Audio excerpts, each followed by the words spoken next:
Yo, what's going on, homies? It's your boy Stumped back for another OPTC video, and in today's video, we're diving into the 11th anniversary treasure map versus Luffy, Zoro, and Sanji for the 6+, or 5+, sorry, of Dr. Vegapunk York the Great. Now, this character is the farmable character from the PK. As always, we are getting a super evolution for the unit, and this one obviously is a bit of a doozy because it is the 11th anniversary, which means that a lot of characters that are on the boosted list and a lot of characters that are going to be very good for each fight are summonable units. It sucks. It happens every year, unfortunately, but everyone should be summoning, so hopefully you guys picked up a lot of the new characters. But today, we will be focusing on not using any of the new characters at all. I'm going to try and not even use them as a friend captain, talk about some options there, and sort of do our best to sort of plot along. Now, the Intrusion itself is incredibly challenging. They really want you to have 6+ Zoro, and obviously that super evolution behind a paywall is a banner you don't really want to summon on, so I understand a lot of people are not going to have that unit. It is the Intrusion, though. You can just skip the Intrusion. At the end of the day, you realistically just want to get to the 20 million points, because this particular treasure map actually goes up to 20 million points right there. It says that 20 million points in New World League will guarantee you a super tandem boost tablet, which is very, very illustrious. Definitely something you guys want to farm. And if you can, definitely jump into the New World, because that super tandem boost tablet, it's going to be very, very rare and super nice to own. Every 6th run, you'll have the super bonus map, and these teams are obviously all designed for the New World as well. As you can see, 1.85 times booster. You get an additional 2 item drops if you have Zoro, plus you get the, card chance effect for the boost success. And then Nami is the C charts. You have, what's Zoro? He's just the boost success. Oh, it just turns all cards to 100%. So that's pretty good. So if you have Zoro, basically you just get all of them at 100%. Steering wheel cards for Kizaru, and then, yeah, so forth and so forth. The Brooke is just insane for the Intrusion. We'll talk about it when we get there. But then you have the 1.4 times boosters of the 5+ Monet from last month, and then obviously the free-to-play York. We have the 1.4 boosters in the characters that no one should summon for, and then we have a bunch of 1.35 boosters, as well as the rest of the boosted list down there. But you guys can check that out at your own leisure. If you guys have any of these characters, though, you don't even need to use them on teams. You will still get the effects whilst you are moving around the map, which is very, very nice. All right, so we're going to start it off with the Frankie fight, the very first mini-boss for the treasure map. Monet is the recommended character. The upside to these fights are all the fights give you cooldowns, special charge, verse effect, switch, super switch. They give 5 turns for everyone on every single fight. So you don't have to bring certain units to satisfy the charge. You can basically bring any unit you guys want, on top of the fact that the ship will give you 5 turns of cooldown too. So essentially, every character is getting 10 turns of cooldown at the start of the quest. It's going to make building, especially mini-boss teams, a lot easier for you guys as well. So you should be able to sort of build out some really, really nice stuff and get it done there. Like I said, Monet is the boosted character. Driven characters Frankie's weak to. There's Despair, full immunity, and normal attacks only. So pretty straightforward. For this team, I am using Luffy as my leader. Luffy just bypasses Despair as a captain. Obviously, Luffy is very, very strong, boosting powerhouse and fighter characters. With that, I have Zoro as my wave clearer for this particular team. Zoro is going to basically Bing Stage 1 and Bing Stage 2. Then we have the special of Sengoku to give a 4 times orb boost and a 4 times attack boost to Zoro, because we have one of every type on the crew. And then he also has the Akainu support to give a chain lock. So like, we should just kill very easily just with the one special moving forward. Frankie and Esper are literally on here because they are a fighter, a powerhouse, and they satisfy the Dex and the quick color typing. So just replace them with any other unit that you like. Your cooldowns will give the other 2 turns of cooldown for Sengoku, but you also get that with just natural natural special charge through just playing the game, like through each stage is what I'm trying to say. Next we have Brooke, and for Brooke, the recommended characters are the new Usopp and the new Frankie, but we're not using them in today's video. We have all the good stuff for everyone. Free spirits, Brooke's weak too. You get 3 turns of special bind on your right hand side, 1 turn of special reverse on your left. There's a bunch of threshold, and then there is a full board of block slots, which I actually completely glossed over when it came to building this particular team. So we're going to do something like this. For stage 1, the Shirahoshi Rare Recruit starts with a full board of Rainbow Orbs. So that way you don't have to worry about the final stage and the block orb manipulation, because you're just going to have Rainbow Orbs moving into that particular stage. We have Vista and his double special activation for wave clearing turn 1 and turn 2.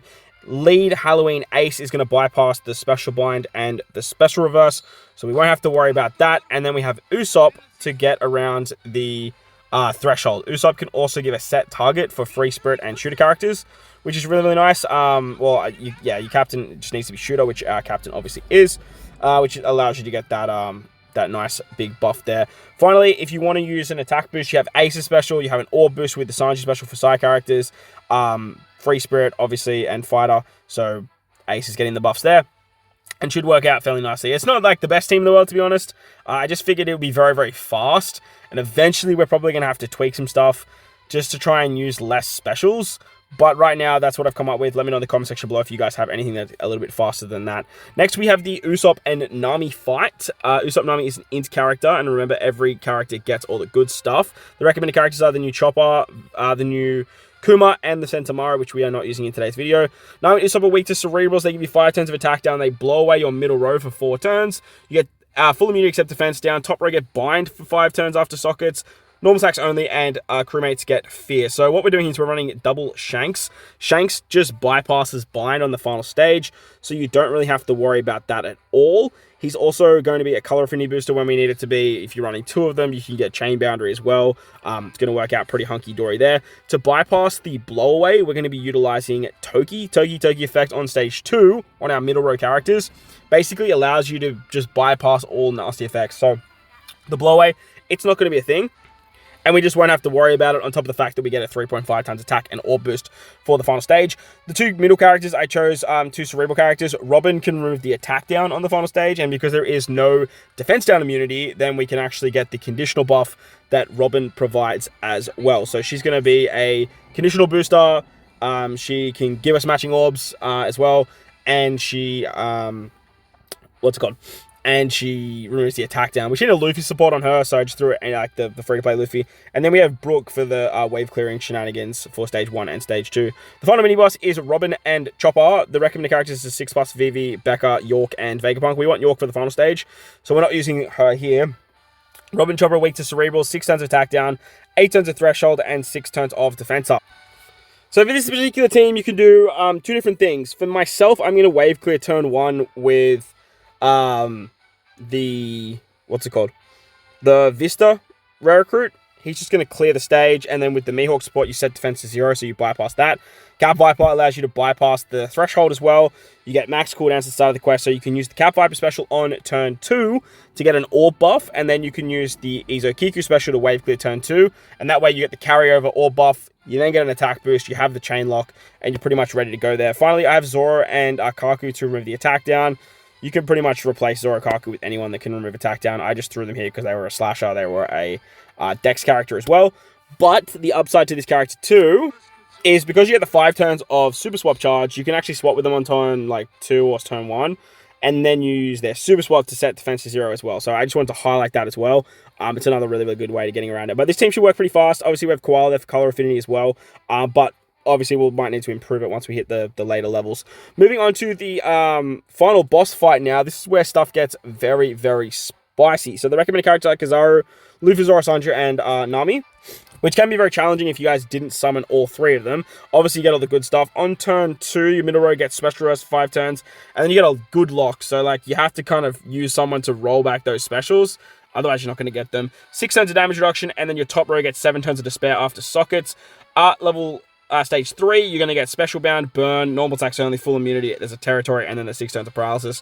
The enemy's also weak to slashes. So, for this build, I have gone with a very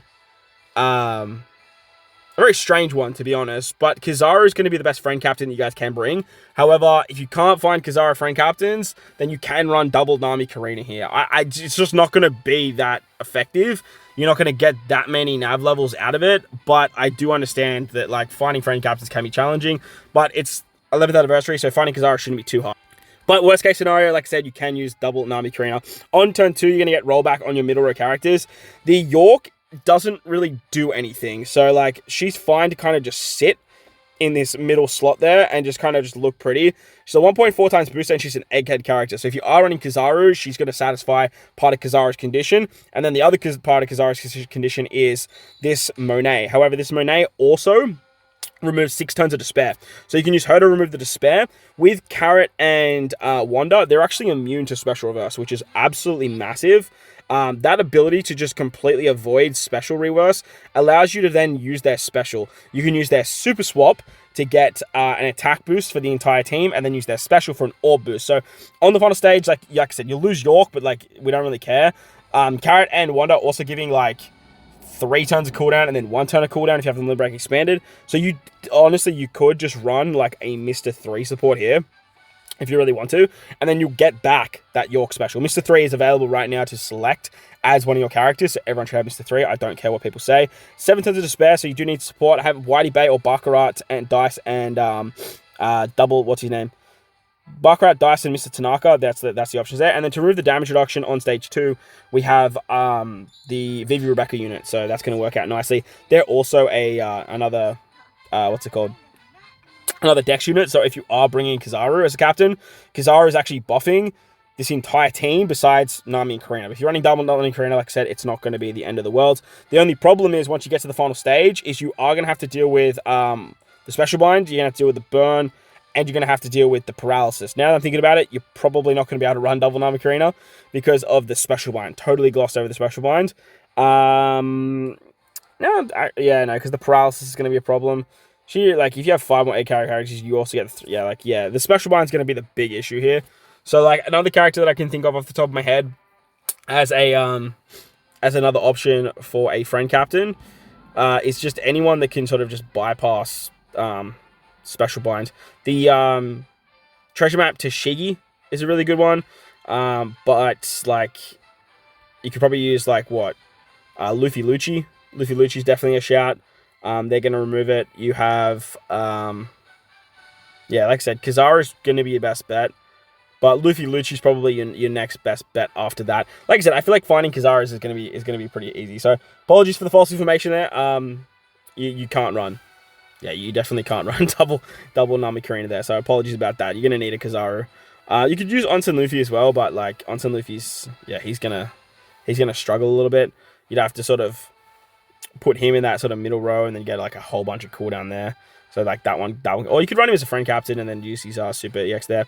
But Nami Karina, they're going to remove the paralysis on the final stage as well. Kizaru is going to remove the territory and he's going to give you a chain boundary, which is really, really nice. As a captain, he removes the special one, he removes the burn because we have the 3 conditions there. So like I said, finding Kizaru shouldn't be too much of an issue. The only downside here is we have no type advantage. But at the end of the day, we have territory for shooters. We have the attack boost and the orb boost from Carrot and Wanda. We also have base stats from Nami Karina, which will be really nice. And then you can also, maybe starting as Karina is going to be the play. Because I don't know how many switches they need. They need 5. So yeah, starting as Karina is going to be the play there. So that way you get the base stats from Karina as well. You'll have color affinity from Vivi Rebecca, but like that's not going to matter. Finally, we're going to move on to the intrusion, and this one is a doozy. Like I said, they really want you to have Brooke. And they really want you to have 6+ Zoro. The reason with Brooke is they really want, like Brooke gives you, what's it called? He gives you damage reduction buff, but I believe, I'm pretty sure he does something with rainbow orbs, doesn't he? Yeah, he changes the right column slots to rainbow orbs, which is massive for this particular fight. On top of that, they're stun, so they really want you to use 6+ Zoro. So this team that you're about to see can use 6+ Zoro as a friend captain, which will work great, but you can also run Kizaru, or you can also run double Nami Karina. That's basically the play there. Everyone gets the good stuff. Battle 2, S-Shark and S-Bear have a lot of HP. You're looking at, 500,000? And then there's an attack if you blow a 3.75 chain. 10 times damage for stun for your crewmates. Normal attacks only, full immunity, threshold, defense up, and then enemy puts up territory. On Battle 3, there's S-Snake and S-Hawk, and then there is also York the Greedy, who is weak to slashes. Your right-hand column get bomb, left-hand column get block. Full immunity, 10 turns of Damage reduction, 3 turns of slot barrier for rainbow orbs, resilience, and a lock target. So there's some really, really nasty stuff going on here. So this is the team we're going to bring. Like I said, Nami, Karina are great. You can use the Enel support to get around the resilience on the final stage. The Karina special on turn 2 is going to bypass the defense up and the threshold. So that works exceptionally well.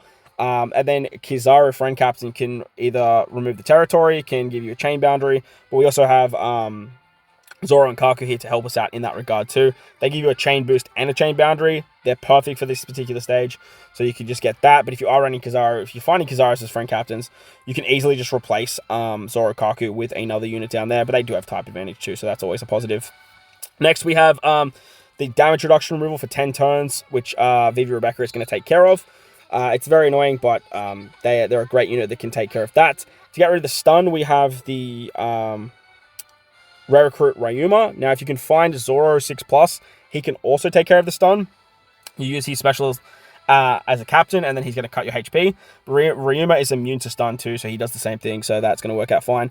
As for the final stage is a bit annoying because of the Rainbow Orb barrier and then the resilience. So if you're running double Nami Karina, you can obviously remove the resilience, but having the Enel support should be able to help you guys remove the or just bypass that resilience well. There's also a target lock. So like if that target lock is on the unit with the resilience, then you're kind of fucked. I'm not gonna lie. And at that point, like you have to run double Nami Karina for this particular team to work, because a Nami variation can remove that said resilience.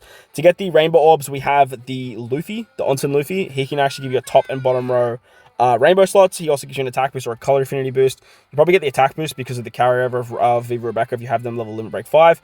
But another really, really good option for this particular fight is the Shirahoshi support. This one right here goes on Luffy. Also goes on Vivi, so you could just like run that 6+ Vivi, and that's going to work out too. And that's going to give you the right-hand column rainbow orbs as well. So if you guys are missing Brooke, but you have some of these other like illustrious characters like Luffy, Zoro, Sanji, then you can just throw that support on and it's going to work out hunky-dory. The Intrusion, it's a bitch. If you don't have the 2 characters they've paywalled, I totally get it and understand it's an absolute shit fight. But remember, you guys can just skip the Intrusion. You don't have to fight it. It's going to take you more runs. But as long as you can take down the final boss and the mini bosses, then you are going to be able to get to the 20 million points. At the end of the day, that is the name of the game. But that's going to wrap up the video. Hopefully you guys enjoyed it. If you did, hit the like button, hit the subscribe button, do all that good stuff. Most importantly, wherever you guys are in this beautiful world, please remember to enjoy the rest of your day. As always, homies, thank you all for watching, and I'll catch you on the next one.